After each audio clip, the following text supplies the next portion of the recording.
Hello everyone, how are you? कैसा है मेरे बच्चे पार्टी? आई होप आप अपना ख्याल रख रहे होंगे और बड़ी मेहनत और लगन के साथ पढ़ाई कर रहे होंगे। सो डियर स्टूडेंट्स, फाइनली आज हम लेके आए हैं last lecture of circular motion और आज इसमें हम बहुत बेसिक से कॉन्सेप्ट पढ़ेंगे प्लस HCV के कुछ न्यूमेरिकल्स करने वाले हैं। आई होप आप लोगों ने संडे को न्यूमेरिकल्स अटेम्प्ट किए होंगे और आई एम प्रीटी श्योर आप लोगों ने मैक्सिमम न्यूमेरिकल अटेम्प्ट कर पाए होंगे। So guys, let's start today's session. तो आज हम बात करने वाले हैं डेथ वेल, हिंदी में बोले तो मौत का कुआं। और ये मौत का कुआं बहुत फेमस है। जब भी हम सर्कस में जाते हैं, देखा है ना आप लोगों ने, सर्कस में भी देखा होगा, बहुत सारी मूवीज़ में भी देखते हैं कि बहुत सारे हीरो या एक्टर्स वगैरह उस कुएं में अपनी बाइक को, गाड़ी को चलाते हैं। तो आज सिमिलरली हम वही बात करने वाले हैं। अब एक बात बताइए, अगर वो कुएं में चल रही है गाड़ी या बाइक तो वो सर्कल में तो घूम रही है और सर्कुलर मोशन तो हम पढ़ ही रहे हैं बच्चों। अब थोड़ा सा देखना, बेसिक एनालिसिस करना कि वो कितनी मिनिमम से मिनिमम स्पीड में हम घूमें कि हम स्किड ना कर पाए, हमें वो कैलकुलेट करना है। लेकिन उसके लिए कुछ बेसिक एनालिसिस कर लेते हैं। देखो ध्यान से, ये वो कुआं है। बेसिकली ऐसा नहीं बनता, वो कुछ ऐसे ओवल शेप में बनता है। आप लोगों ने अगर देखा होगा तो। चलिए अब एक बात बताइए बच्चों, ये वो कार है, मान लो इनके बीच में कोएफिशिएंट ऑफ फ्रिक्शन म्यू है।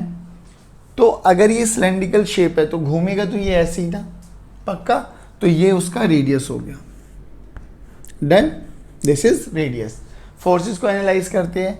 कार का वेट तो mg नीचे ही लगेगा, जो कि यहाँ कॉन्टेक्ट है बच्चों। तो कॉन्टेक्ट है तो एक नॉर्मल फोर्स ऐसे लगने वाला है एंड ये जो सरफेस ऑफ दी वेल है ये इस पे एक नॉर्मल लगाने वाला है। और जो कि ये कार ऐसे घूमेगी रेडियली, ठीक है ना, ऐसे ही घूमने वाली है, तो इस पे एक सूडो भी लगने वाला है। किस डायरेक्शन में लगने वाला है बताइए?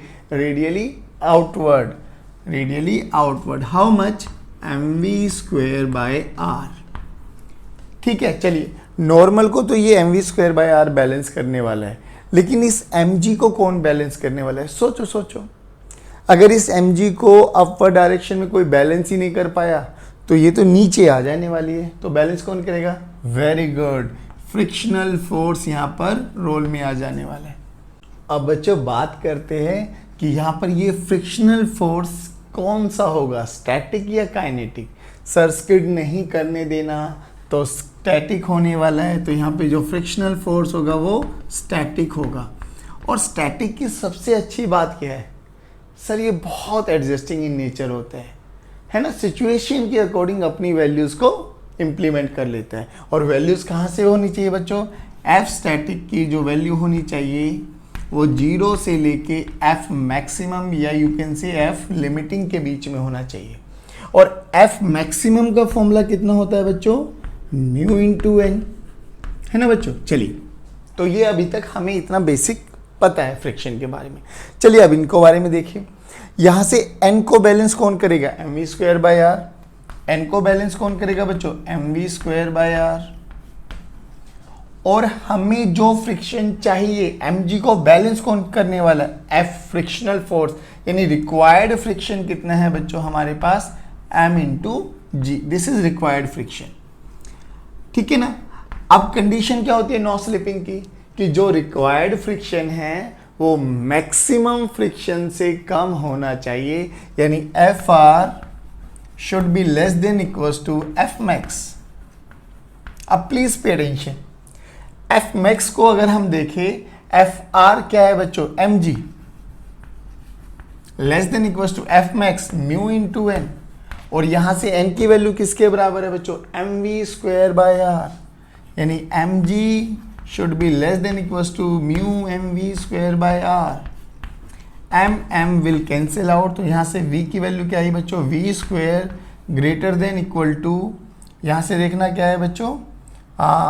rg बाय म्यू, ठीक है ना। हाँ, rg बाय म्यू, यानी v should be greater than equal to rg by mu.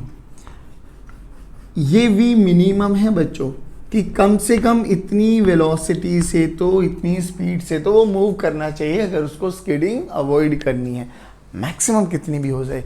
अब ध्यान से सुना एक चीज़ और, यहाँ से देखो, हमें mg को बैलेंस करने के लिए कितना चाहिए? कौन होगा? Frictional force. mg को बैलेंस कौन करेगा? Frictional force. और यहाँ पे फ्रिक्शनल फोर्स जो है वो डिफाइंड, वो है किस पे, डिपेंड किस पे करता है? देखो फ्रिक्शनल फोर्स डिपेंड कर रहा है बच्चों यहाँ से, अगर मैं यहाँ एफ मैक्स की वैल्यू लिखूँ, एफ मैक्स की वैल्यू मैं यहाँ पे लिखता हूँ तो mu into m we square by r, mu into m we square by r. अब सोचो भैया जो mg डाउनवर्ड डायरेक्शन में गाड़ी को खींच रहा होगा, फ्रिक्शनल फोर्स उससे ज़्यादा होना चाहिए। और फ्रिक्शनल फोर्स को ज़्यादा होने के लिए कौन करना चाहिए? नॉर्मल ज़्यादा होना चाहिए। और नॉर्मल ज़्यादा होने के लिए कौन रिस्पॉन्सिबल है? वेलोसिटी। जितनी ज़्यादा वेलोसिटी होगी, जितनी ज़्यादा स्पीड होगी, उतना ज़्यादा नॉर्मल होगा, जितना ज़्यादा नॉर्मल होगा उतना ज़्यादा फ्रिक्शन होगा, और जितना ज़्यादा फ्रिक्शन होगा वो उतने अच्छे ढंग से mg को बैलेंस कर पाएगा। और यहाँ से हमारे पास समझ में आ गई कि ये v मिनिमम है, कि अगर उस वाले मौत के कुएं में अगर कोई भी बंदा बाइक या गाड़ी चला रहा है तो कम से कम इतनी स्पीड तो उसको मेंटेन करके रखनी पड़ेगी। कम कर दिया तो वो स्किड कर जाएगा। अब यहाँ से कभी हमसे v पूछ लेते हैं, कभी हमसे म्यू पूछ लेते हैं, फॉर्मूला यही है, आपको याद करना है। तो अब मौत के कुएं को देख के डर तो नहीं लगेगा? अगर आपको उस वाले कुएं का डायमीटर वगैरह, रेडियस वगैरह पता है तो क्या आप लोग इजीली निकाल सकते हो?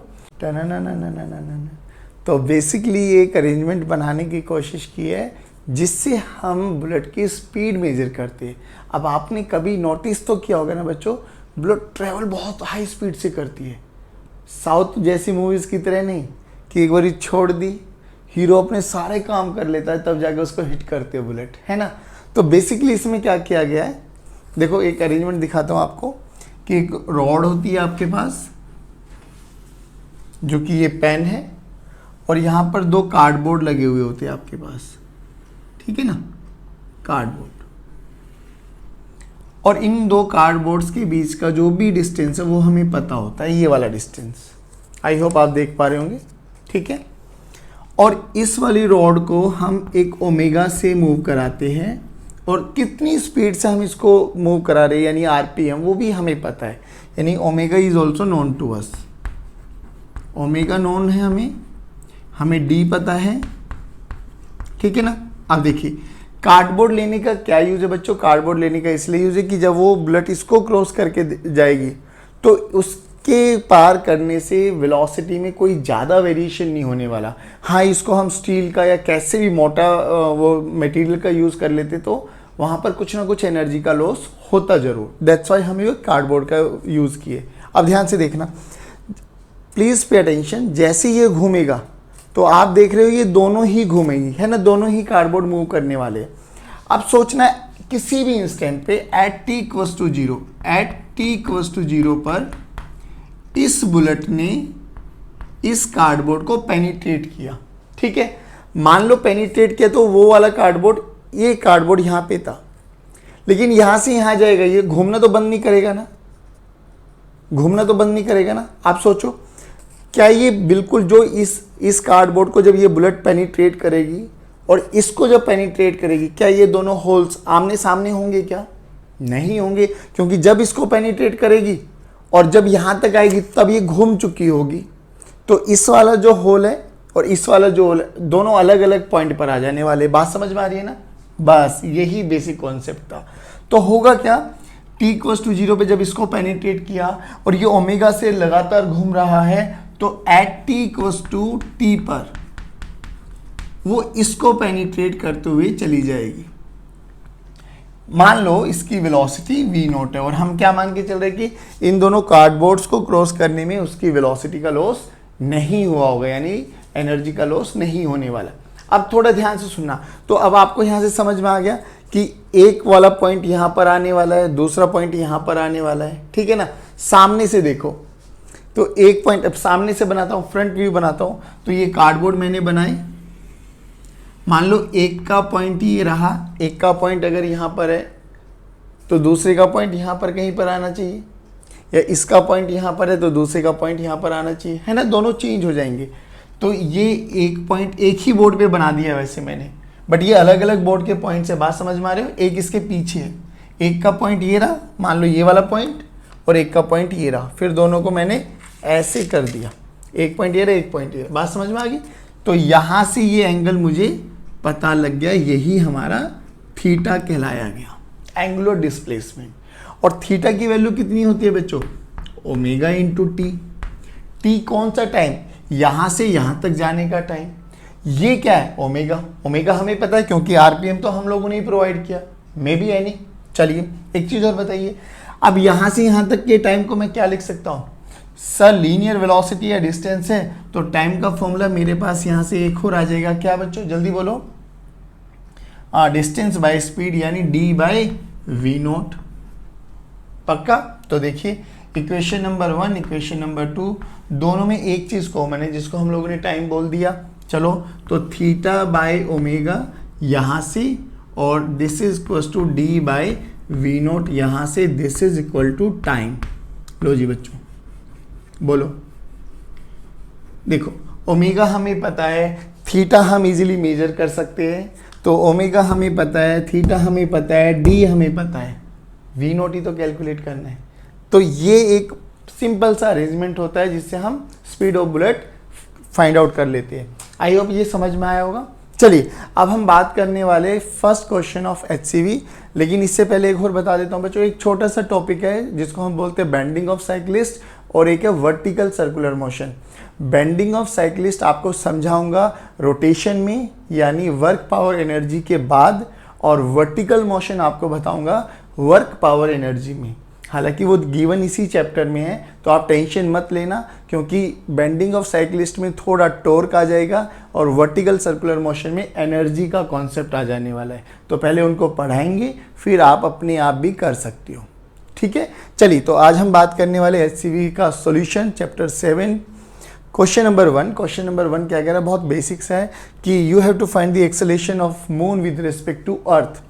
यानी ये अर्थ है हमारा और विद रेस्पेक्ट टू अर्थ है, तो अर्थ के रेस्पेक्ट में मून गोल गोल घूम रहा होगा, ठीक है ना। गोल गोल घूम रहा होगा तो सेंट्रीपिटल एक्सेलेरेशन इज नेसेसरी, तो हमें वही एक्सेलेरेशन फाइंड आउट करनी है। अब हमसे क्या बोला गया? यहाँ से यहाँ तक का रेडियस हमें गिवन है और कितना टाइम पीरियड लगा उसको 1 कंप्लीट रेवोल्यूशन करने के लिए, डेट इज 27.3 डेज।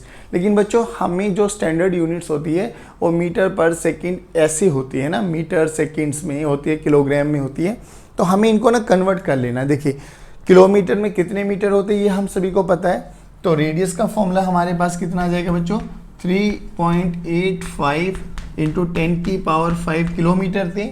लेकिन हमें पता है 1 किलोमीटर में 1000 मीटर होते हैं, तो मीटर मतलब मल्टीप्लाई कर दो 1000 यानी 10 की पावर 3 से। तो ये तो मेरे पास रेडियस इन मीटर आ गया।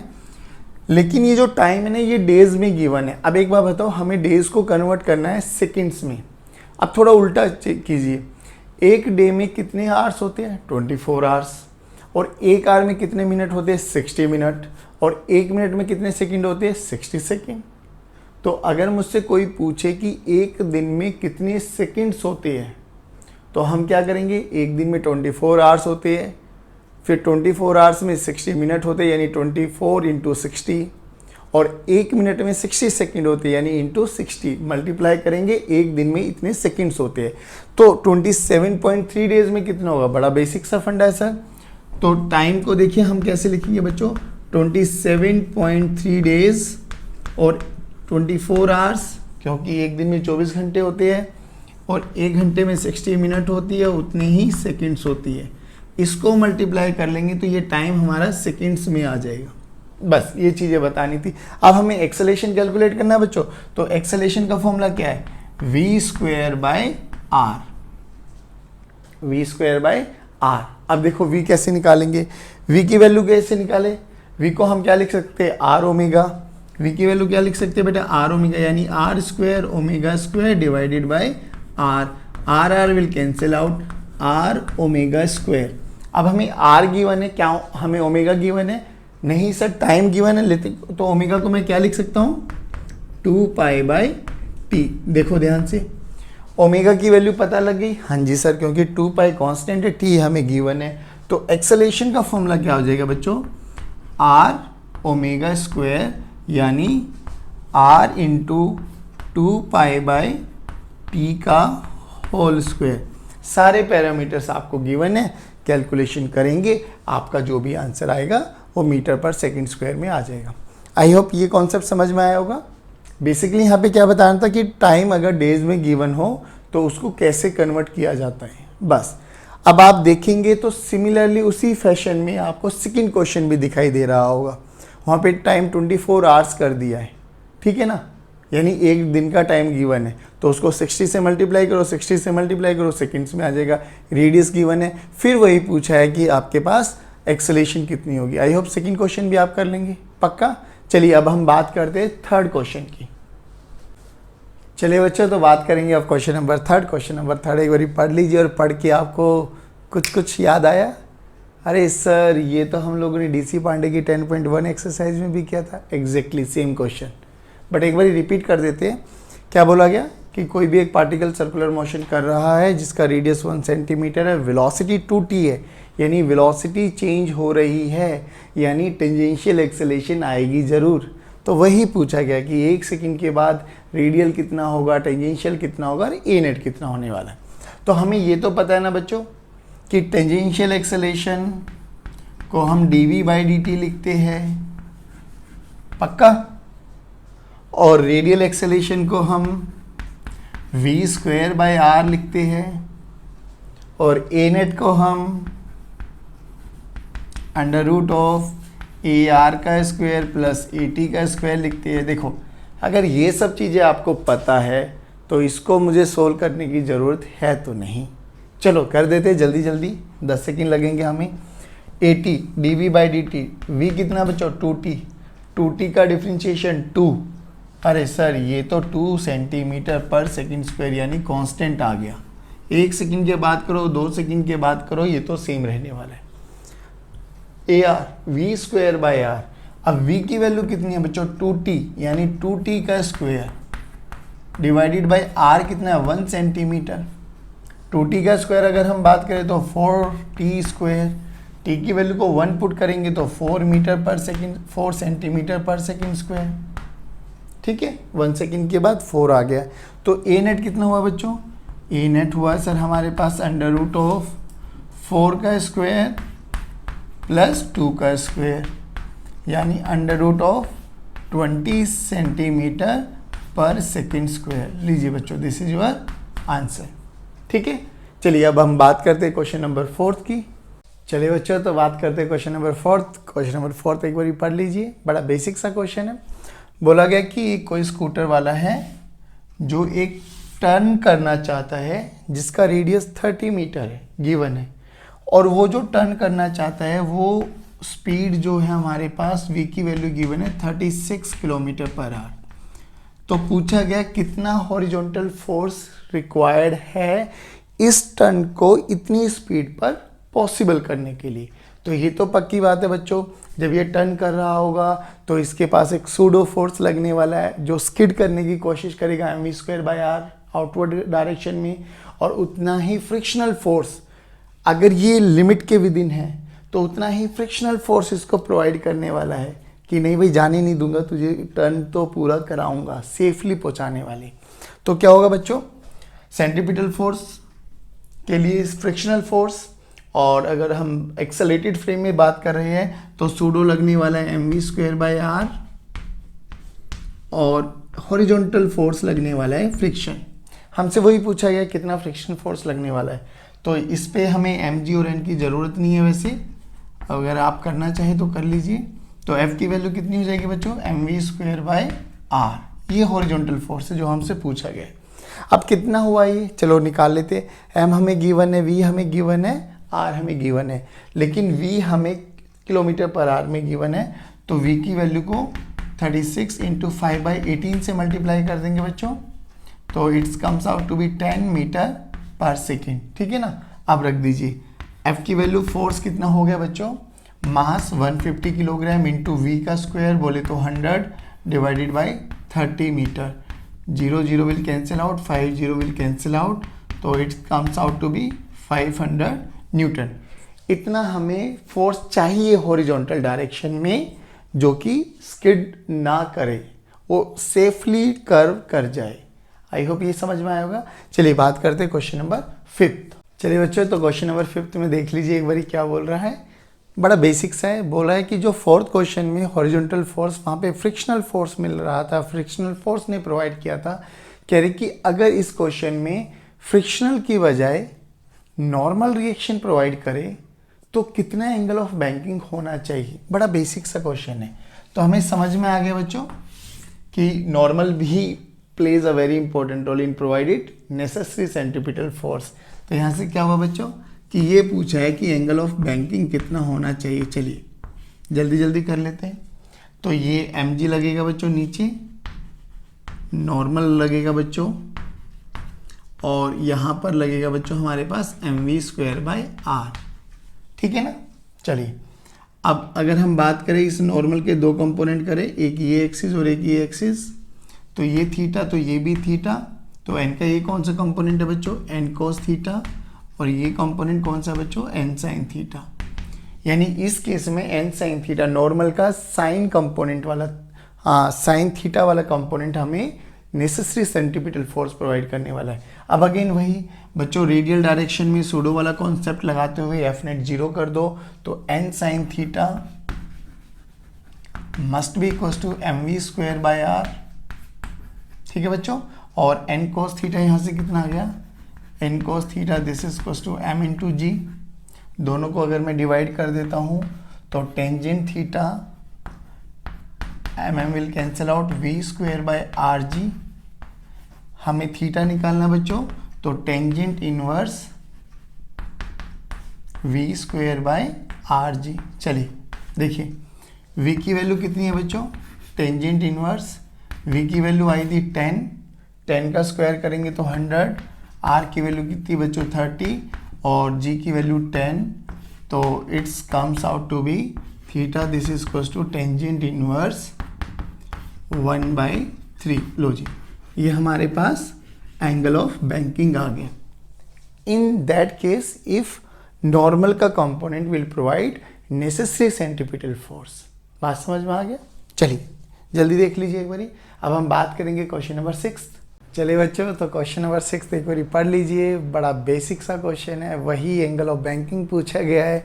हमें v दे दिया है, हमें r दे दिया है, तो हमें अभी अभी कैलकुलेट किया है टेंजेंट थीटा कितना होता है बच्चों, v²/rg।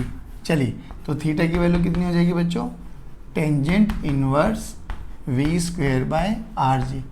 अगेन वही कीजिए बच्चों, v को मीटर पर सेकेंड में कर लीजिए, 5/18 से मल्टीप्लाई कर लीजिए, तो v comes out to be 18/5/18, यानी v this is equal to 5 metre per second. चलिए तो थीटा की वैल्यू कितनी आ जाएगी बच्चों, यहाँ से टेंजेंट इनवर्स 5 × 5/10 × 10, यानी theta this is equal to tangent inverse 1/4। Simple. ठीक है। चलिए अब बात करते हैं क्वेश्चन नंबर 7। चलिए बच्चों, तो बात करते हैं क्वेश्चन नंबर 7। पढ़ लीजिए एक बारी। बड़ा बेसिक सा क्वेश्चन है, अभी वही खेल रहा है। किसी में वो नॉर्मल दे देता है, किसी में वो बैंकिंग दे देता है, दैट्स इट। वो बोला कि जो अभी अभी हम लोगों ने 6 क्वेश्चन पढ़ा है, पार्क वाला क्वेश्चन जिसमें बैंकिंग पूछी गई थी, जो कि 1/4 आंसर आया था। अब वो कह रहे कि अगर बैंकिंग ना हो, यानी वो ऐसे ना हो कि सिंपल हॉरिजॉन्टल सरफेस हो, ठीक है, तो कह रहा है कि कितना मिनिमम म्यू होना चाहिए सच दैट उतनी ही स्पीड पर ये बिना स्किड करे निकल जाए, उतनी ही स्पीड पर। यानी अब यहाँ पर friction plays a very important role. बात समझ में आई ना बच्चों, पक्का। तो देखिए यहाँ पे क्या होगा बच्चों, फ्रिक्शन लगेगा अंदर और ये स्किड करना जाएगा, यानी सेंट्रीफ्यूगल लगेगा बाहर, तो mv²/r बाहर लगेगा। ठीक है। अब देखिए तो रिक्वायर्ड फ्रिक्शन कितना बच्चों, रिक्वायर्ड फ्रिक्शन है mv²/r। ठीक है। और हमारी नो स्लिपिंग कंडीशन क्या है कि जो रिक्वायर्ड फ्रिक्शन है वो should not be greater than F max, यानी F R should be less than equals to F max. और एफ मैक्स कितना है बच्चों, स्किड नहीं करेगा तो स्टैटिक फ्रिक्शन लगेगा, और स्टैटिक फ्रिक्शन जैसा कि आपको पता है एडजस्टिंग नेचर का होता है। चलिए एफ मैक्स की वैल्यू कितनी आएगी बच्चों, म्यू इंटू एन, यानी this is equals to mu into m into जी। चलिए रख दीजिए, तो mv²/r less than equals to mu m g. M will cancel out, यहाँ से म्यू की वैल्यू देखिए बच्चों, mu greater than equal to कितना आ गया बच्चों, म्यू इधर है v square by r g, ठीक है। तो म्यू की वैल्यू देखिए बच्चों कितनी आई, वी की वैल्यू अभी निकाली थी बच्चों 18 किलोमीटर पर आवर था, तो 5 मीटर पर सेकेंड यानी 5 × 5, रेडियस 10 था और जी की वैल्यू भी 10, तो ये कितना आ गया, mu should be greater than और इक्वल टू 1/4, यानी म्यू की मिनिमम वैल्यू कितनी हो जाएगी बच्चों, 1/4। लीजिए आंसर आ गया, ठीक है ना। अभी हमारे बेसिक कॉन्सेप्ट को ही एनालाइज कर रहे हैं ये, कि कितना एंगल होना चाहिए कि स्किड ना करे, एंगल ना हो तो नॉर्मल, मतलब फ्रिक्शन ना हो तो नॉर्मल कितना होना चाहिए, नॉर्मल का कौन सा कंपोनेंट होना चाहिए, बैंकिंग ना हो तो हॉरिजॉन्टल पे कितना फ्रिक्शन होना चाहिए, बेसिक क्वेश्चंस पूछ रहे हैं। धीरे धीरे लेवल बढ़ता चला जाएगा, टेंशन नहीं लेना, बट हमें ये तो बड़ा बेसिक से आना चाहिए कि हाँ ये तो बड़ा बहुत बेसिक सा है, कल ही टॉपिक ख़त्म किया भाई, तो ये तो हमें आने चाहिए, ठीक है। चलिए अब हम बात करते हैं क्वेश्चन नंबर 8। चलिए बच्चों क्वेश्चन नंबर 8 पढ़ते हैं, और क्वेश्चन नंबर 8 में आपको कुछ याद आने वाला है। पढ़ लीजिए एक बारी, क्या बोला गया है आगे समझ में, कि कितनी स्पीड से जाए इस बैंकिंग वाले रोड पे कि फ्रिक्शन यूज़ ना हो। याद करो कल एक कॉन्सेप्ट पढ़ा था कि इतनी स्पीड, इससे कम इससे ज़्यादा होगा तो स्किड करेगा, बट v की वैल्यू अगर under root r g tangent theta के बराबर हुआ तो इस वाले में फ्रिक्शन यूज नहीं होने वाला। याद करो, this road is banked for 20 metre per second, यानी जब भी ऐसा डेटा आ जाए तो उस क्वेश्चन में इतनी स्पीड पे चलते हैं तो फ्रिक्शन की भी ज़रूरत नहीं है हमें। हाँ, उससे कम या ज़्यादा चले तो गड़बड़ है दोस्त। तो चलिए v की वैल्यू वही पूछी गई है, तो v की वैल्यू कितनी आ जाएगी बच्चों, देखो r गिवन है, g गिवन है और टेंजेंट 30 गिवन है, वैल्यू रख लीजिए, आंसर आ गया आपका, दैट्स इट। बस हमें याद रखना है कि ये वाली वैल्यू पर अगर हम रोड पे निकलते हैं तो हमें फ्रिक्शन की ज़रूरत नहीं होती। आई होप ये बातें समझ में आई होगी, पक्का। चलिए अब हम बात करते हैं क्वेश्चन नंबर 9। चलिए बच्चों एक बारी क्वेश्चन नंबर 9 आप पढ़ लीजिए। इसको देख के आपको कुछ 11th में एटम वाले चैप्टर का याद आ गया है ना। चलिए कोई नहीं, फिजिक्स में भी पढ़ेंगे but in 12th standard. Actually इसमें जो कॉन्सेप्ट यूज़ किया है वो 12th का बेसिक फॉर्मूला यूज़ किया गया है, इलेक्ट्रोस्टैटिक्स, लेकिन ये आपने 10th में भी पढ़ा होगा कि एक प्रोटॉन है, उसके चारों तरफ इलेक्ट्रॉन्स घूमते हैं, उनके बीच में रेडियस हमें दे दिया गया है। अभी यहाँ पे वो भी सर्कुलर मोशन ही कर रहा है ना इलेक्ट्रॉन, लेकिन अभी हम लोगों ने देखा था सेंट्रीपिटल फोर्स के वेरियस सोर्सेज हो सकते हैं, tension, friction, electrostatic force, magnetic force, gravitational force. यहाँ पर वही इलेक्ट्रोस्टैटिक फोर्स यूज़ हो गया है। अब उसका फॉर्मूला देख लीजिए, जैसे कि याद करना बच्चों, थोड़ा एनालॉजी कराऊंगा। ग्रेविटेशन फोर्स आपने पढ़ा था, एफ ग्रेविटेशन, फॉर्मूला होता था G m1m2/r²। पढ़ा है ना ये वाला फॉर्मूला, परफेक्ट। सिमिलरली ऐसे ही इलेक्ट्रोस्टैटिक फोर्स भी पढ़ेंगे आप, जी की वैल्यू के आ जाएगा। यहाँ पर मास काम करते थे, यहाँ पर चार्जेस करेंगे और चार्जेस को हम Q1 Q2 से रिप्रेजेंट करने वाले हैं, divided by r²। Same analogy से फॉर्मूला है। अब देखिए जो इलेक्ट्रॉन घूम रहा है पॉजिटिव, प्रोटॉन पॉजिटिव होता है, इलेक्ट्रॉन नेगेटिव होता है, तो पॉजिटिव और नेगेटिव में अट्रैक्शन होती है। तो यहाँ पर इलेक्ट्रोस्टैटिक अट्रैक्शन या Coulombic attraction force is responsible for centripetal force, ठीक है ना। तो सेंट्रीपिटल फोर्स का फॉर्मूला mv²/r, और इस पे कौन फोर्स लग रहा है, इलेक्ट्रोस्टैटिक, तो मैं लिख सकता हूँ F centripetal Cp must be equal to Fe। Centripetal force का फॉर्मूला क्या बच्चों, mv²/r must be equal to K Q1 Q2/r²। बच्चों ध्यान से सुनना, K एक कांस्टेंट होता है जिसकी वैल्यू होती है 9 × 10⁹, 9 × 10⁹ न्यूटन मीटर स्क्वायर पर कूलम्ब स्क्वायर, ये उसकी यूनिट होती है। अब देखिए हमें क्या क्या चाहिए, आर विल कैंसिल आउट, हमसे v पूछा गया है, तो v² का फॉर्मूला क्या आ जाएगा बच्चों, K Q1 Q2/r × m। अब ध्यान से सुनना, जो कि प्रोटॉन और इलेक्ट्रॉन पे चार्ज सेम होता है, तो चार्ज भी हमें गिवन है, मास ऑफ इलेक्ट्रॉन भी हमें गिवन है, क्योंकि घूम तो इलेक्ट्रॉन ही रहा है ना, तो इलेक्ट्रॉन के मास से हमें काम है। तो यहाँ पे v की वैल्यू क्या हो जाएगी बच्चों, v square is nothing but k की वैल्यू क्या होगी 9 इंटू 10 की पावर 9 इंटू 1.6 इंटू 10 की पावर -19 का होल स्क्वायर, ठीक है बच्चों, डिवाइडेड बाय r 5.3 इंटू 10 की पावर -11 इंटू m 9.1 इंटू 10 की पावर -31। अब देखो बहुत बच्चों का दिमाग घूम गया होगा, सर इतनी लंबी कैलकुलेशन कैसे करेंगे। बच्चों कैलकुलेशन जब भी करनी है ना, तो सबसे पहले 10 की पावर को सोल्व करो। सबसे पहले देखो यहाँ पे 10 की पावर 9 है, यहाँ पे 10 की पावर -19 का स्क्वायर है। तो मैं देखिए कैसे करता हूँ, 9 इंटू 1.6 का होल स्क्वायर, ये मैंने अलग रख लिया। नीचे देखो 5.3 इंटू 9.1 अलग रख लो इनको, ठीक है। अब नीचे देखिए 10 की पावर को सोल्व करेंगे हम लोग। यहाँ पे 10 की पावर 9, यहाँ पे 10 की पावर -38, यहाँ पे प्लस, यहाँ पे माइनस, तो बेस सेम तो पावर ऐड, तो -38 प्लस 9 कितना बना बच्चों, -29। तो यहाँ पे 10 की पावर -29 बना, ठीक है। अब नीचे देखिए 10 की पावर -11, 10 की पावर -31, तो नीचे कितना बना, बेस सेम पावर ऐड 10 की पावर -42।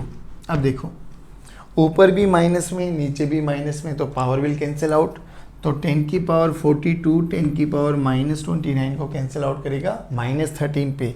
तो नीचे देखो क्या ऊपर कितना बना बच्चों, 9 into 1.6 into 1.6 divided by 5.3 into 9.1, और नीचे कितना बचा बच्चों, 10 की पावर -13। लीजिए देखिए अब इस पॉइंट से ये पॉइंट कैंसिल आउट हो गया। अब कैलकुलेशन आपकी इजी बन गई। क्या बनेगा, 9 into 16 into 16 divided by 53 into 91 into 10 की पावर 31, ये v स्क्वायर की वैल्यू आई, ठीक है। सोल्व कर लेना, अंडर रूट ले लेना, अब आप काम कर लेना पक्का। बस मेरा मेन कॉन्सेप्ट क्या था कि यहाँ पर एक इलेक्ट्रोस्टैटिक फोर्स आ गया जो कि प्रोवाइड करेगा necessary centripetal force, that's it. अब बच्चों हम बात करेंगे क्वेश्चन नंबर 10, लेकिन क्वेश्चन नंबर 10 आपका वर्टिकल सर्कुलर मोशन में है, तो वर्टिकल सर्कुलर मोशन उसको अभी होल्ड कर लीजिए। अब हम सीधा जंप करने वाले क्वेश्चन नंबर 11 पे। क्वेश्चन नंबर 10 जब पढ़ेंगे, जब हम रोटेशन में करेंगे, तो इस पे लिख लेना है ना, रोटेशन में करने वाले, ठीक है। तो अब हम बात करने वाले क्वेश्चन नंबर 11। चलिए बच्चों एक बार क्वेश्चन पढ़ लीजिए। क्वेश्चन को देखा देखा याद आया होगा कि पंखा चलेगा, ब्लेड सर्कुलर मोशन करने वाले हैं पक्का। चलिए तो देखिए क्या गिवन है हमें, उसका डायमीटर गिवन है, यानी डायरेक्टली नहीं गिवन है हमें रेडियस, इनडायरेक्टली हमें रेडियस पता लग गया, क्योंकि हमें पता है रेडियस क्या होता है बेटा, d/2। चलिए ठीक है। अब हमें RPM गिवन है, रोटेशन पर मिनट, यानी हमें ओमेगा भी पता लग गया, पक्का है ना। हाँ देखो अब ध्यान से RPM, अब एक बात और सुनना बच्चों, पूरे को एक ही स्टैंडर्ड यूनिट्स में कन्वर्ट कर लो। रेडियस हमें डायमीटर सेंटीमीटर में गिवन है, तो मीटर में कन्वर्ट कर लेते हैं। तो मीटर में कितना हो जाएगा बच्चों, वो 1.2 मीटर डिवाइडेड बाई 2 कर देंगे, तो ये it's comes out to be 0.6 metre radius हो गया हमारे पास RPM। तो RPM बेसिकली फ्रीक्वेंसी हो गई ना, फ्रीक्वेंसी निकालने के लिए हमें क्या करना पड़ेगा, 60 से डिवाइड कर दो, फ्रीक्वेंसी आ गई। तो ये कितना आ गया, 1500 डिवाइडेड बाई 60, 0, ये 6 1 जा 6, 6 2 जा और 6 5 जा, ठीक है। तो फ्रीक्वेंसी कितनी आ गई, 25, रोटेशन 25 हर्ट्ज बोल दो बेशक, ठीक है। ओमेगा की वैल्यू कितनी होती है बच्चों, 2 पाई f, तो यानी 50 पाई हमारे पास ओमेगा आ गया। चलिए अब एक बात बताइए, उन्होंने बोला कि एक पार्टिकल है जिसका मास 1 ग्राम है और 1 ग्राम वाला पार्टिकल बैठा हुआ है यहाँ पर। अब जब ये गोल गोल घूमने वाला है, गोल गोल घूमने वाला है, ठीक है, तो पार्टिकल पे एक्सेलरेटेड फ्रेम में सेंट्रीफ्यूगल फोर्स बाहर लगने वाला है, ठीक है ना। तो वो फोर्स कितना है, तो वही हमसे पूछा गया। तो फोर्स का फॉर्मूला कितना हो जाएगा बच्चे, M we square by R. लेकिन v नहीं है तो हमें एम वी को हम आर ओमेगा लिख सकते हैं। एफ का फॉर्मूला हो जाएगा एम आर ओमेगा स्क्वायर। देखिए पार्टिकल का मास है बेटा 1 ग्राम, किलोग्राम में कन्वर्ट कर लीजिए। तो m की वैल्यू कितनी हो जाएगी बच्चों, 1 डिवाइडेड बाई 1000 किलोग्राम, यानी 0.001 किलोग्राम। ठीक है, बस रख दीजिए 0.001 इंटू रेडियस की वैल्यू 0.6 इंटू ओमेगा की वैल्यू 50 पाई का स्क्वायर, पाई की वैल्यू 22/7। ये वो फोर्स है जो लगने वाला है उस वाले पार्टिकल पर जिसका मास 1 ग्राम है। आई होप क्वेश्चन बहुत इजी था, टेंशन लेने की कोई बात नहीं है भाई। याद क्या रखना है, सर्कल में घूमने वाला है तो जो पार्टिकल बैठा हुआ है वो बाहर जाने की कोशिश करेगा, उसको रोकेगा। रोकने की कोशिश कौन करेगा, फैन वाला ब्लेड। ठीक है ना, बस ये याद रखना था। कितना फोर्स लगने वाला है ये हो गया। आई होप ये समझ में आया होगा। चलिए अब हम बात करते हैं क्वेश्चन नंबर 12। चलिए बच्चों अब बात करेंगे क्वेश्चन नंबर 12। अरे बड़ा इजी सा क्वेश्चन है ये, तो वही कुछ वैसा फॉर्मेट सी नहीं लग रही आपको। डिस्क रोटेट कर रही थी, ब्लॉक रखा हुआ था, बस यहाँ पे क्या है, डिस्क तो घूम रही है लेकिन डिस्क पे ब्लॉक ना रख के हम लोगों ने एक मॉस्किटो को रख दिया। उसके number of revolution per minute हमें गिवन है, यानी हमें इनडायरेक्टली ओमेगा पता लग गया है। ठीक है ना, इधर देखिए एन कितना है बच्चों हमारे पास, 100/3 इंटू 60, ये रिवोल्यूशन पर सेकेंड्स में आ गया ना। देखिए 5/3 यानी 5/9, तो ओमेगा कितना हो जाएगा बच्चों, 2 पाई इंटू एन, 5/9 यानी 10 पाई/9। चलिए अब हमें प्रूव ये करना है कि हमें शो करना है कि जो कोएफिशिएंट ऑफ फ्रिक्शन है ना बिटवीन मॉस्किटो एंड डिस्क जो ये घूम रही है इज ग्रेटर देन π²/81। अब ये बताइए फ्रिक्शन क्या चाहता है, फ्रिक्शन चाहता है बॉन्ड बना रहे, जिएंगे तो साथ, मरेंगे तो साथ, घूमेंगे तो साथ, चलेंगे साथ, रुकेंगे तो साथ, बस वही तो कंडीशन है बच्चे। तो यहाँ पे देखिए इसको घुमा कौन रहा है, ओमेगा कांस्टेंट है बच्चों, तो टेंजेंशियल एक्सेलरेशन तो नहीं है, तो रेडियल एक्सेलरेशन है बस। और रेडियल एक्सेलरेशन प्रोवाइड कौन करेगा, फ्रिक्शन। परफेक्ट। तो यहाँ से ध्यान से देखना please pay attention. F R अगर स्किडिंग नहीं है तो F R should be less than equals to F max. चलो अब थोड़ा सा एनालाइज कर ले इसको बच्चों। एम जी नीचे लगेगा, नॉर्मल ऊपर लगने वाला है, ठीक है ना, फ्रिक्शन इधर लगने वाला है पक्का, क्योंकि फ्रिक्शन ही प्रोवाइड करेगा नेसेसरी सेंट्रीपिटल फोर्स। और एक्सेलरेटेड फ्रेम में देखेंगे तो mv²/r बाहर लगने वाला है। That's it.